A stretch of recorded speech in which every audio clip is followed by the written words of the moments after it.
Welcome to the Perspective Knoll, a channel that creates audiobooks from original stories and including some fan fiction short stories in between. If this is something you're into, then feel free to like and subscribe so that you don't miss any of our new content.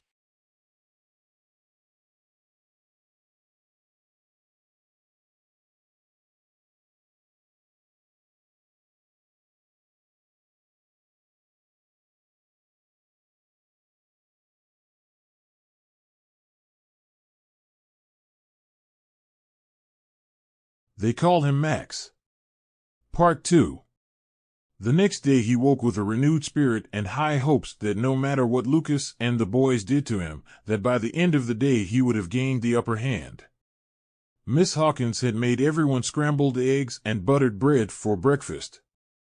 Since Max had eaten the same morning meal for so many years, he hated it, usually. But this day he ate every bite and damn near jogged to school with his allowance in a coin purse that he placed in his backpack. While at school, everything went surprisingly well, and Lucas, even though he had clearly noticed that Max was in the class with him, hadn't paid him any attention. Max felt that it was because he had a mission later that day, a mission to put the bullying to a stop, and that Lucas must have sensed it. He had caught the twins glancing at him periodically, but again, nothing more came of it. The end of the school day was there at last, and Max could barely contain himself. He had spent most of the class daydreaming of the artifacts in the Mage Square and what they would be capable of. The bell tower struck 2 o'clock and everyone jumped out of their chairs and left the classroom. Max walked at a brisk pace all the way down the hall and towards the double doors that led out of the school. Rarely would anyone talk to him after school. Max didn't have anyone that he could call a friend, so he didn't have to worry about being cornered talking about a subject that was less intriguing than his task before him. It wasn't long until he had crossed into the market and then weaved his way to the Mage Quarter. There was a guard at the entrance of the street and a gate that could be lowered to seal in, or keep out whatever they wished. As Max had walked under the gate, he could see 2 other guards above, and brown cloaks with leather armor, and eyeing him with scowls. Max felt very uncomfortable and thought that he might be thrown out, but all 3 of them left him alone. There were 5 structures around the Mage Square. One in the middle was a large tower that had small rooms extending along the sides. They were placed what seemed to be at random spots, and as Max was scanning one of the extensions, he caught a flash of purple light and then figures moving from within, but he never could make out their faces. The 2 buildings on his left were large 3-story structures made of stone, and there were swinging signs above the entrances. The closest one to him was called the Mandarin Delights, and the other next to that read, the Stubby Cauldron. To Max's right side, the building furthest away was called Lorna Scrolls and Texts.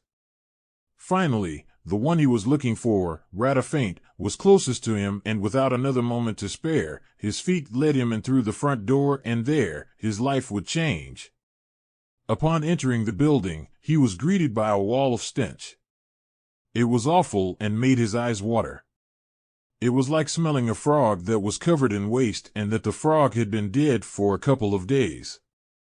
There were shelves all around, placed in random ways, and yet the merchandise didn't seem all that foreign to him. Max could see shoes that filled one of the shelves, top to bottom, and next to it was a clothes rack that contained all sorts of different robes of sizes and color patterns. As he walked through the store, he realized that there were a lot of people around, and he had come across 2 older women who were eyeing a pair of glass slippers and laughing out loud as if some sort of prank was in the process of being devised. "How might I help you?" came a voice of a man who was standing in front of him, and his arms were folded and his beady eyes questioned Max behind a pair of small, round glasses. At first, Max wasn't sure how to respond. This was the only part of his daydreams that he forgot to cover. The conversation with the merchant. Just looking for something along the lines of protection. The man was taken aback by the answer, and his face softened greatly. He gestured for Max to follow him, and then they walked past some more shelves of odd knickknacks and stopped at a wall.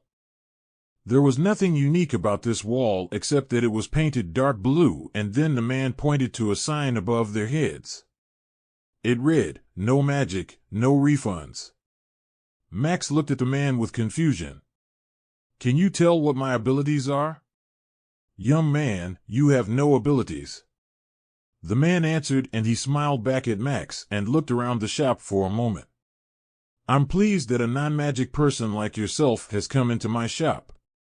I am Rata Faint, the Great." And Rata had struck a heroic pose. "What are you great at?" Max asked. Rata laughed before he answered. "I'm great in my own mind. I have wrestled with wolves and come out unscathed.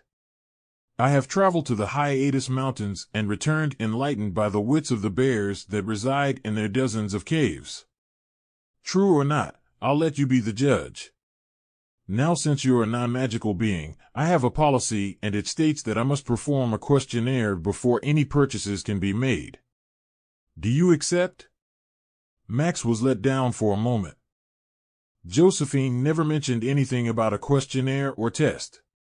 Yet he was already there, and nothing was going to deter him from getting what he was seeking. He briefly thought about stealing something, but that was not in his character to do so. "I accept." "Excellent." Rata clapped his hands together, and nothing happened. Max half hoped for a smokescreen or a flash of light, but nothing followed. "First question, what is your name?" "My name is Max." "So good to meet you, Max. So, I presume that you are here to buy something of magical trait? What did you have in mind?" As Rata had asked the question, two members of the store, wearing exactly what Rata was wearing, had pulled up stools for Max and Rata to sit on as the questionnaire was taking place. Max had a feeling that this wasn't going to be over in 3 easy questions or less. "Something for protection." "I have a lot of protection trinkets." Rata laughed. "What type of protection will you be needing?"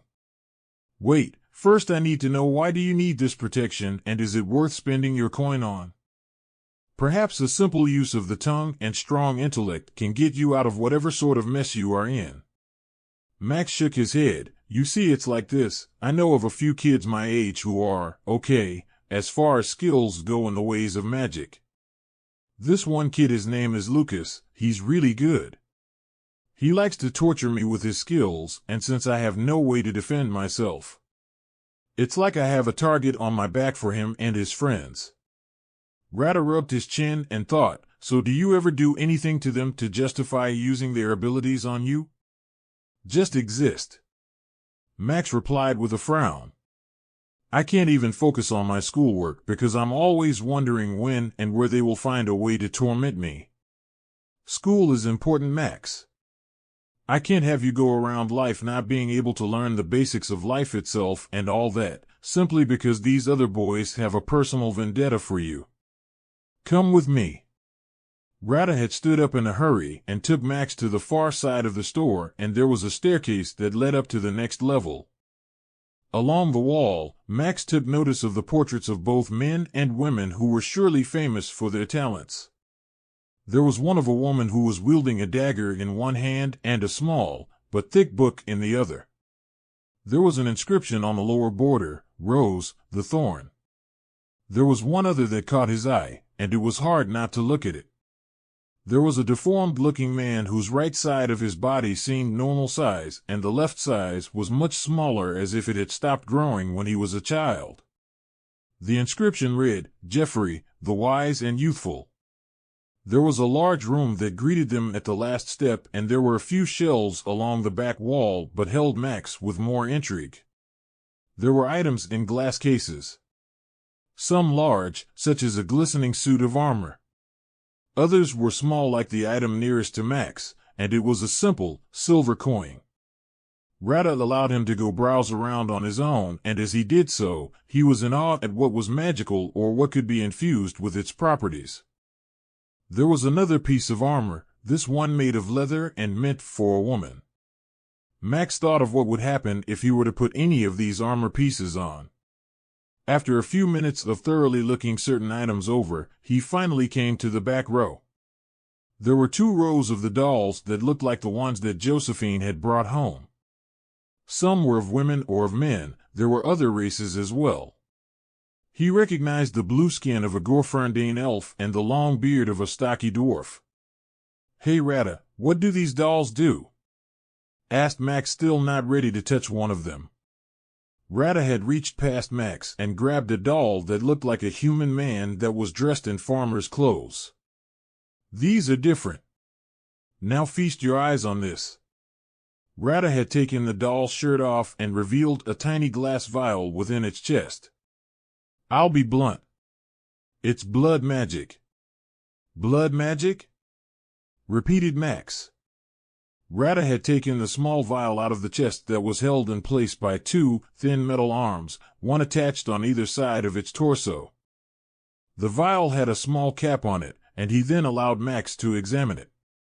There are some who think blood magic should be a crime. Only some, though. Sevillon has not made a specific law that states the illegal use of blood magic, but there is talk that a vote could be called against it. Now how this works. You would give yourself a small poke or slice open your skin and allow but a couple drops or so of blood into the vial. Then you place it back inside the doll and you have yourself a guardian. Max thought on Rata's words for a few moments. He wasn't sure if Rata was referring to the doll itself and that it would come alive and help protect him. On the other hand, the doll could come to life and grow to a regular-sized human, or elf or orc. "So, I put my blood in the vial, place it back in the doll, and the doll itself grows?" Rata laughed and shook his head. "No, dear boy. The doll." Just then there was the sound of something tapping on glass, and they both had begun searching through the glass containers to find out what was causing the noise. It wasn't long until Max had found the source, and he bent down and was now looking at a doll with wings. It was hitting the glass with its head. The doll was rocking back and forth at a very fast rate, yet when he stepped up to it, the doll had stopped. Rata came over and was shocked to say the least and found it odd that the doll was looking up at Max. "This is curious," began Rata as he put his face up to the glass and examined the doll as best he could. "This doll has never reacted. I mean, look at it. It's looking at you. Like it's alive," said Max, and he was calm as if he was already connected with it. "Is this doll like the others over there?" "No. This one is more." Rata paused and began speaking quickly to himself, and in such a tone, it was more like an argument. The mage had walked across the room without saying anything to Max and opened a small cabinet. It was filled with keys, and all of which labeled. Rata returned and bent down and opened the glass case. The moment the glass door opened, the doll fell out and landed on the floor. Lying there motionless, Rata and Max awaited anything further to happen. To their slight disappointment, nothing had. "I'm very much tempted to draw some of your blood, Max, and feed it to the doll." Rata spoke, and there was a nervousness in his voice. "I don't think I want to," Max answered, and he even took a few steps back. Rata picked up the doll and placed it on top of its glass case and took its shirt off to reveal a purple smoked glass vial. He unlocked the container and handed it to Max along with a dagger he had pulled from his robes. "For academic sake, please. Let's see what happens." Max was not sure what to do. A little bit of pain now, or pain every day for the rest of the time that Lucas was still stronger than he was. Max knew it was a simple choice. He took the dagger and poked his thumb with it and allowed the blood to drain into the vial. 5 drops had slid into the glass, which Rata gently took it from Max and placed its cap back on and secured it back into the doll. They both waited for anything to happen. The doll never moved, yet everything else in the other glass containers began to bounce wildly within themselves. Max had seen an axe that was swinging at the glass in attempts to break itself out. Rada was in fear of a strong wind that had now begun to fill the inside of the building. Things were now being thrown around and threatened to break through the other glass containers. However, the wind stopped when a voice had spoken from behind Max. He turned around and had seen a man sitting upon the railing of the staircase. This man had massive, feathered wings and was bald with strange markings on his head. He wore leather armor throughout his body and a short sword that was sheathed at his hip. Max. The man spoke slowly, and he tilted his head as he studied him. Are you seeing this? Max had asked Rada with a shaky voice. Rada said nothing as he looked around at his product now strung about the room. He looked at Max and trembled. I don't think that was a good thing. Can you see it? I can. Max answered. He's looking right at me. He? Rada had moved slowly to Max's side and at the staircase where Max had his eyes locked on something that he could not see. What's he saying? Nothing, answered Max, and he was afraid that if he looked away from the man that he would disappear. He's sitting on the railing there and staring back at us. Then the winged man had glided to Max and stopped a few feet away, and he launched a blast of wind from his wings. Rada had now sailed through the air and hit the wall on the other end hard before he hit the floor. Max found it odd that he barely felt the gust, as if it went around him. I've been waiting a long time for someone like you, Max. My name is Zekol. How may I serve you? Zekol had bowed graciously, and before Max could answer, there was a painful groan from the other side of the room. Rada was struggling to get to his feet, and he kept checking the back of his head with his hand for blood. How do you know my name?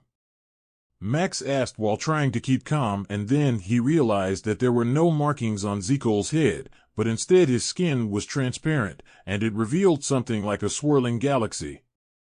The small stars within twinkled and reacted to Zekol's movement and even speech. Zekol stood up straight and kept his wings retracted. Your blood is what activated me. I know all about you. I know of the kids who pick on you and that they are always on your mind, but not in a good way. I know that you're an orphan and you stay in a small community house ran by an older woman. A Miss Hawkins, who takes care of 7 other children besides yourself. Max was amazed, and all that fear had now subsided, and the thought of getting even was the only thing on his mind now. Can we go somewhere to talk, alone? Max had looked over at Rada, who was now breathing hard and looking as if he might cast a spell at him. Max reached inside his backpack and pulled out the coin purse.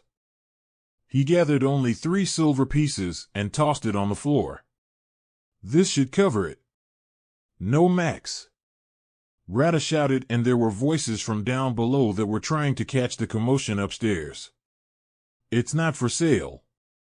I'm sorry I got carried away with my curiosity, but you must empty the vial and give me the doll. I don't think so. Zekol had answered for Max and then held his hand out, and the doll went flying from the ground and into the hands of the winged man. Come now, Max. We have plans to make.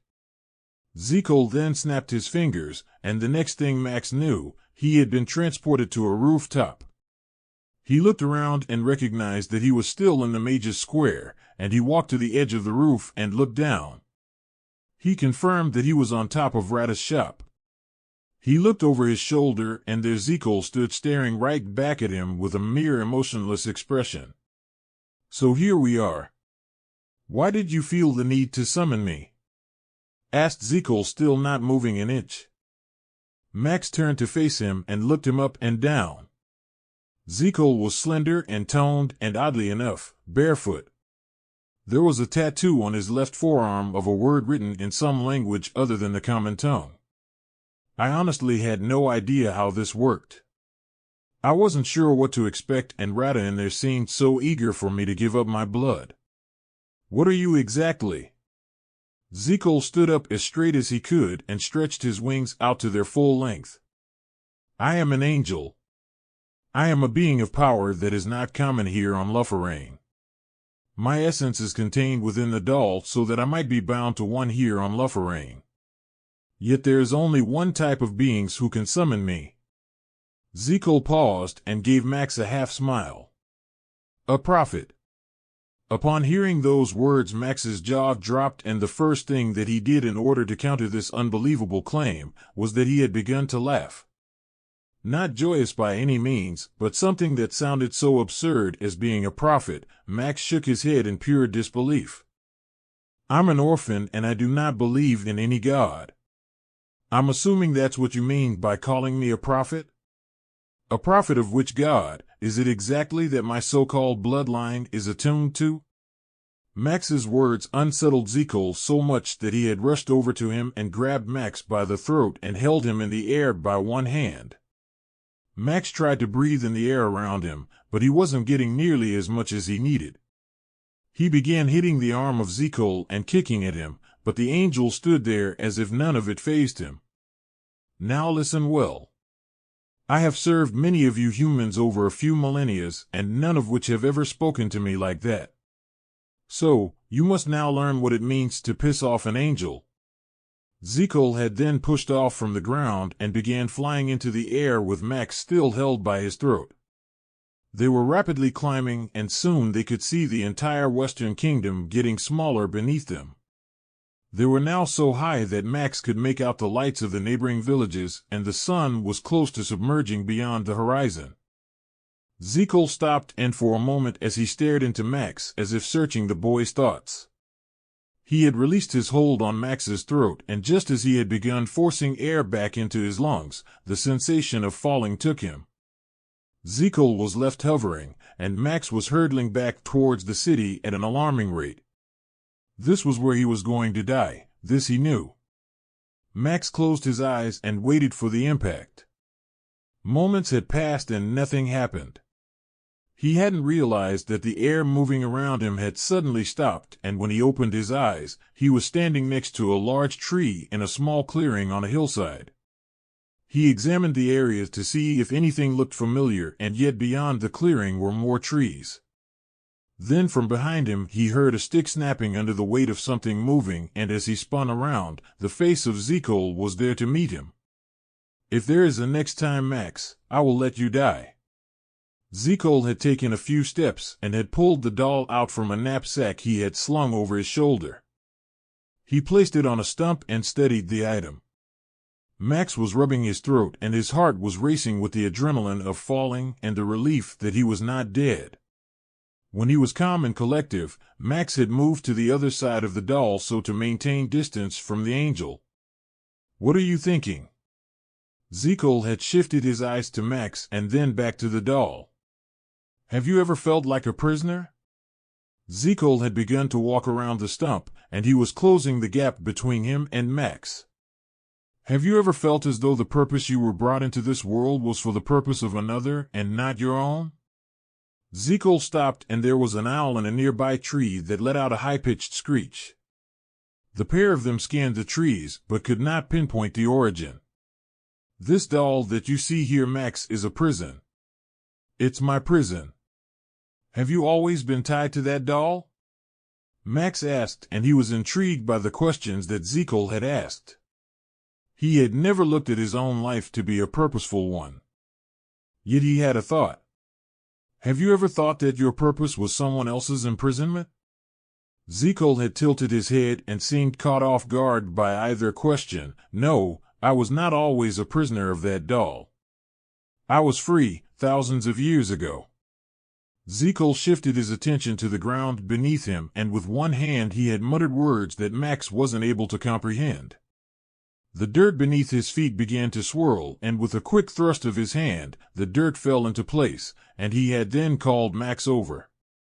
He cautiously made his way to the angel, but he constantly shifted his eyes from the ground to Zekel as if anticipating an attack. As he drew nearer, he could see that on the ground was an image made with tiny pebbles and sticks. To him it was a large city that was nestled on clouds, with towering spires that sprung out far taller than anything he could imagine. The image that you see before you, is that of the angelic city of Yana Yornsel, Zekol had begun to explain as he continued to circle the stump with the doll on it, leaving Max to further study the city. This city is not found on Lufferane, it never has been. My home resides in a realm that is unreachable by the other races. This realm is also home to another being. As Zekol had finished his words, the image had begun to shift and the city that Max was looking upon had changed to a single being. A very large man, dressed in armor from head to toe, and on the sides of him were rows of tiny angels. This being is very special and could be argued the centered piece of our existence. He is known to us as Angel Might. We feed from his endless power to see the angelic ways fulfilled. The image had shifted again, and this time it revealed Zekol himself, and he was talking to a beast of sorts. Standing on its hind legs and resembling more dog-like features than human. This was my task that begun my imprisonment. This knoll that you see before you is unique. A knoll is a hyena, humanoid hybrid. The first of its kind, and with that came the doll. The doll was created in my realm, but this was the first time that I understood what the doll would do to me. Did anyone else know what it would do to you? Did they know that you would become tethered to it? Max asked as he stood in awe as the image had shifted yet again. This time another face of an angel had appeared, and he was crafting a doll, and there was a doorway, and within it there was a light, and it even shone through the forest itself and blinded Max so that he had to look away. The light faded, and when he looked at the image again, it was gone. Nothing seemed out of place anymore on the forest floor. What was that light? Asked Max as he was confused and wondered how Zekol was able to illuminate the ground in such a way. Zekol now sat on the stump and looked at the doll with great distaste. That light is what commanded the angel to create the doll so to be an anchor into this world. Mafrum was the doll maker. He was assigned to craft them for an experiment that led to other angels, like myself, to aid those special individuals here on Lufferane. Much like yourself. Mafrum was following orders, and I can't blame him for my misfortune of being selected by. Zekol's words had trailed off. He had a look as if he had said too much to Max already, and his demeanor changed, and so did his focus. You asked me before if I ever felt like someone else's imprisonment. I finally realized where that question came from. Max was taken aback by this sudden change in direction. He wasn't sure why Zekol had stopped his story mid-stride, and he also believed that he was going to give away a big part of who the leader of the angels was. But focusing now on the question directed at him, he already knew the answer. It was simple. I thought that was why my parents left me behind. That I was something to view as a weight that held them back from whatever their potential was. It makes me wonder if love ever played a part. Max paused, and his emotions were beginning to build, and it was a hard shot to the pit of his stomach. If they had loved me, then they would not have casted me aside like some heap of trash in an alley. Zekol had eyed Max and shook his head. I have seen your memories, child. Even the ones that you were too young to remember yourself. I can see you now. Zekol's eyes began to glow a faint white light that came from the center of his pupils. He stepped towards Max and placed a hand on his forehead. Now, see what I see. Max's vision had completely changed, and he was now an infant and being held close to a woman's body. He looked up and he could see the features of this woman's face very plainly. Her hair was short and her skin, dark just like his, and she was staring right back at him. Tears were in her brown eyes, but not of joy. There was sorrow and panic. The infant version of Max looked away and had realized that they were in a large room. The walls were made of wood and carved elegantly and stained in a way that reflected the light from the candles hanging from a chandelier above. A man came into view, and he was wearing a tattered traveler's cloak. His beard was short and showing signs of gray, and his bald head revealed a scar on the back, just above his neck. He seemed to be searching for something. The voices were muffled at first, but then Max heard the voice of Zekel say, "Hold on, I'm trying to clear up the noises so we can understand what they are saying." It took only a few more seconds for their voices to become clear enough for Max to understand what they were saying, even though it was still slightly muffled. James, we don't have to do this," the woman had been pleading for some time now, but her husband was not willing to listen. "James, our son will be important. He needs to be a part of this too." James had stopped and sighed at his wife and then down into Max's eyes. He placed his hands on his hips and looked back at the woman. "Sadie, we can't do this anymore. It's too dangerous. They already know what we are, and surely the Order knows of our son and the lying that will continue with him. I will not condemn my entire family based on the fact that we are higher than the rest of the scum here on Lufferane." "Higher?" Sadie laughed at the fact that her husband sounded like he was delusional. "We were born humans. Arthur is also human. Just because you hear the words of the Creator does not make you a higher being than myself. You are simply lucky, my love." "Lucky? Are you kidding me?" James then picked up a small glass cup from the coffee table and threw it hard against the wall behind Sadie, and pieces of glass had struck her. There were no cuts through her clothing, but a wind like no other began to swirl about the room. James looked at his wife and a panic took him. "Wait, Sadie. My dear, I'm sorry, I'm just really stressed out right now, and you know we are going to be hunted for this. Prophets are not allowed to live." The wind grew more intense, and Max had realized that even though he was still in the women's arms, that they were both floating off the ground. He looked back at her, and her eyes were solid white, and she held a hand up in front of her. "Our son will not be found, this I promise you." The woman turned her sight back to Max, and she smiled faintly as a tear rolled down her cheek. "You will be misplaced for a time, but never forgotten, my child. When you are ready, seek out the Velvet Order." The world around Max had swirled about, and the next thing that he had seen was Zekel standing there before him. Zekel had appeared to be winded, like he had been running a marathon. "Are you all right?" Max asked as he moved forward, as if anticipating catching the angel if he fell. "I'm fine, Max," Zekel responded, and he took a few moments to catch his breath before he explained anything further. "Phew, that takes a lot of my energy using those types of abilities. Going into the past by any means is an exhausting task." "Was that my parents?" asked Max at length, and yet he truly knew the answer, but having that truth vocalized by another would be the final straw in his cap.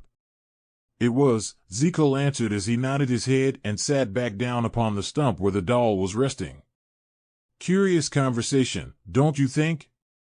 The one we just witnessed. Oh, and if you didn't catch it, your birth name is Arthur." "I did catch that." Max thought on the name and felt that it did not suit him. As long as he could remember, he has been called Max. He began to kick at the dirt under his feet. "So, what did you find curious?" asked Max as he also moved close to the stump. Zekel had looked past the tree line and spoke as his thoughts came into his mind. "The Velvet Order. It's an organization who keeps track of all the prophets and ensures their safety. However, this other order, whatever it is against the Velvet Order. They were hunting your parents, it seems like." "I have never heard of an opposing order, have you?" "No," Max answered, and he merely shrugged. "As far as my memories go, I have lived here in the Western Kingdom my whole life." He paused and thought of the scene he had witnessed. "Was my mother a mage?" Zekel breathed in deep, and it seemed that he had caught his breath at last. "Of sorts, but with her eyes turning white like they were, that is not normal. Your mother could wield magic, but I don't know what she could be. At any rate, I believe that the scene confirms what you are and also answers my theory that only the blood of a prophet could attract the doll." "Can you explain to me what a prophet is?" asked Max. "To the best of my ability." A prophet is one who can hear the Creator speak to them. Through the words, it is up to them to keep track of those words. They can help not just individuals, but everyone. Max laughed and shook his head. I hate to disappoint you, but I haven't heard any voices in my head. Zico looked up at him and smirked. Are you 20 years old yet? No. Max answered, and a sinking feeling shook him that one day he was going to have a voice plague his head that no one else could hear. Zico then stood up and began scratching his transparent head and pacing the ground in front of the doll. It took but a few moments, but he had stopped and asked Max a question.